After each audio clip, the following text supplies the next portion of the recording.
Zillow. We love it, we hate it, and we know a lot of us should stop using it to run comps on properties. You hear it all the time. Don't trust Zillow. The Zestimates aren't accurate. And this goes for Redfin or any of those platforms, but we're going to use Zillow for the example. But why are they not accurate? Or how inaccurate are they?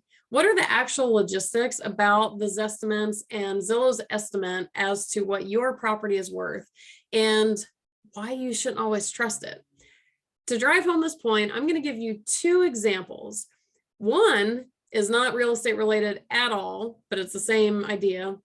And number two is a current situation I'm going through on one of my properties that has made figuring out the value of this property nearly impossible and has told me how inaccurate Zillow really is.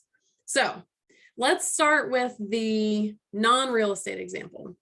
Years ago, I like tall, big off-roader cars. I had this old Jeep, love this Jeep, but I finally realized I've got to get something more practical. 9 miles to the gallon, not very fortunate. So I was like, well, what kind of car do I want? And I also like older cars. And I flashed back to my college days. I used to love the old Nissan Xteras, the like 2002 to 2004 range. And I was like, yeah, that still gives me my tall, bulky vehicle, but like, I always used to like those. Maybe I get one of those. I shopped for, it was somewhere like 6 to 8 months looking for the exact Xterra I wanted. First of all, I wanted a stick shift. Not many of them were stick shifts, especially not in LA where I live. So I wanted a stick shift, I wanted 4-wheel drive, and I wanted something, because these were going to be so old, I wanted something in decent shape. Shopped for 6 to 8 months. Through that shopping, I was checking, these are back in the Craigslist days, I was checking Craigslist every day in cities ranging from like Seattle to Dallas to Atlanta. I was like, I don't care where I have to drive to go get this car. I want the car. So the sample size of available Nissan Xteras was huge. I was looking through these things every single day. When I finally found the exact Xterra that I wanted and I knew was going to be the right one, it was $6,500. That was the listed price. And I knew, because I had done so much shopping, that that was a steal for what I was getting. It was in amazing shape. It had 150,000 miles on it, not optimal, but for what I was getting, and it was supercharged and 4-wheel drive and just everything I wanted, I knew that $6,500 was a deal.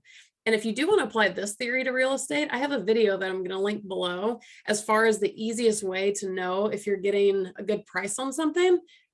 Shop around. That's the answer. Because when you shop for 6 to 8 months like I did, you're going to know that I am getting a good deal. So $6,500. Well, of course, my nerves act up and I am on my way to pick up this car. And I was like, I should really plug this into the Kelley Blue Book. Do you know what an old Nissan Xterra with 150,000 miles on it is valued in the Blue Book, or whichever platforms I use? I don't remember. $3,000.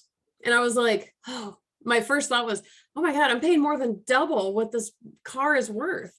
But then I took a step back and I was like, wait a minute. Based on shopping for 6 to 8 months, I know that $6,500 for a good quality old Xterra is a freaking steal. The Kelley Blue Book value had, I don't know what it goes off of. Yeah, if you're talking about a $150,000 old car, of course it's not going to be worth that much. But the demand for old Xterras is huge. It always has been. So the demand versus the supply, and 6 to 8 months of data, if you will, $6,500 was absolutely a steal. And if I like $3,500 would never get me a good Xterra at all. It wouldn't matter if I waited a couple of years until I found one. Not going to happen. So there's my first example, non-real estate related, that it's why the estimated value per whatever algorithm, yes, those programs and websites and whatever are helpful in a lot of cases, but there are situations where their estimate is absolutely not going to be accurate. And my car was one of them. Okay. Now, was that helpful? If it was, smash that like button. Now let's get into the real estate stuff, because my videos are about real estate, right? So I'm in a situation right now where I'm trying to figure out the value of a handful of my properties. It's a buyout thing. We're trying to figure out, what that number needs to be. So we're trying to figure out numbers. I sent all of the addresses to an agent friend of mine in that city and said, hey, I'll throw you some dollars. Can you run the comps? Give me some market values for these things. Cool. He runs them all, sends back all the comps, all of the logic, all the whatever, lists out his estimate for the value of each property. So I'm going through it and going through it. And I get to this one property that I have. It is easily on the jankiest street of them all. It's on a street where I can't get out of the car. It would be dangerous. I've never been able to get out of the car. And it's just, it's oddly been one of my best performers over the years. However, the point remains, it's on a really sketchy street. There's hardly any houses on it. What houses are there? Pretty dilapidated. It's just, okay. So I'm looking at the comp for this and it's $320,000. And I thought, $320,000 for this little house. It's literally next door to a homeless encampment. And so I went through all the comps that he sent as to, okay, how did we get to 320?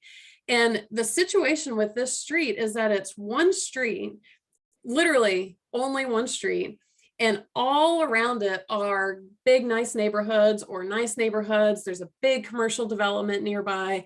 Everything around the street is doing pretty well, whether it's like upper middle class to high end to whatever. It's just this one little street that really is pretty sketchy amidst everything. So the problem was that all of the comps, while within a quarter to a half a mile, were right there. They're all on completely different streets. They're on functional streets. There are no homeless encampments on that street. There are no dilapidated houses on that street. And then when you're just looking at that one street, because there's so few houses on it and half of them are condemned, basically, there's no comps. And it's like, okay, wait a minute. He used all the most appropriate comps he could find, but if I were to actually go sell that house right now, there's no way I'm going to get 320 for it. If it was on one of these other streets, sure. And it was, so I called him and I was like, hey, little challenge here. This house is, the comps are weird, whatever. There's a homeless encampment next to it. My tenant actually takes the homeless people food. These houses are total shackers. Like, what's going on? He said, yeah, let me dive in and take a look. It took him about a week and a half to really try and figure out how to value this property because it's in such a unique situation. There are no related comps. There's immediate comps, but there's no houses on the street, which is a super sketchy street. It's just one of those, kind of like the old Nissan Xterra. It's just one of those really unique situations that you really couldn't even make up if you tried, but it's just unique enough where, eek, what would I sell this for? It's like me 320. And so he got very creative to try and figure out as best as he could. He found a house that was selling for a rehabbed value. So he found the pre-rehab value. He did all sorts of stuff because this is also not a fully rehabbed house at this point either. So he came back and he said, after re-looking at everything, after taking everything into account, I'm going with a market value of $150,000. If you were to list this house for sale right now, I would put it up for $150,000. Okay, $150,000 and $320,000 are a huge difference. And I believe he's right. One frustrating thing is I always looked at that house. I was like, wow, that house has quadrupled in value since I got it. Because this whole time when I checked the address on Zillow, and not just because of Zillow, but even his original comps too, all of the comps suggest that it would be worth $320,000. For the last few years, it seems to have been, estimates have been between like $270,000 and $320,000. I'm like, wow, what a great investment I made. This is so good.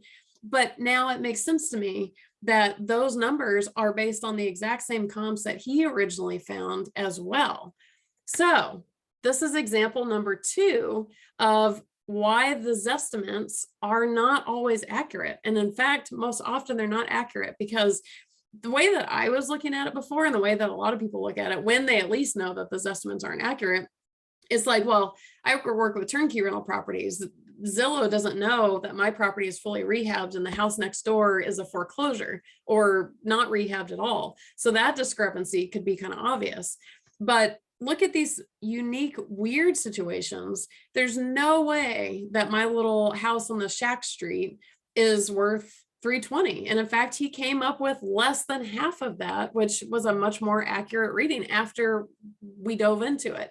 I guarantee you, Zillow is not diving in to that extent. They don't know there's a homeless encampment there. They don't know all these other things. So all of that to say, this is why you cannot trust the Zestimates. So when you're looking at comps, yes, you can start with the Zestimates, but the further and closer you get to an actual investment, do something more accurate. Hire an agent to run comps. You can get a CMA, comparative market analysis. You can get appraisals. Those can be a little bit expensive, but do something to get a more accurate picture and don't go off the Zestimate. And this goes twofold. Number one, don't trust the Zestimate to think that you're getting a deal worth that. Let's say it says it's worth 320 and you're getting it for 150. You're like, oh my God, I'm getting such a steal. You may not be. And on this other hand, again, this is very common with turnkeys, is don't automatically assume that you're overpaying for a property because the Zestimate is so much lower. Get that appraisal, run those comps, and find out the truth about the value. So again, how do you feel about Zillow? We love it. We hate it. We should never trust it. Now, hit the like button. Make sure you're subscribed below and see you on the next video.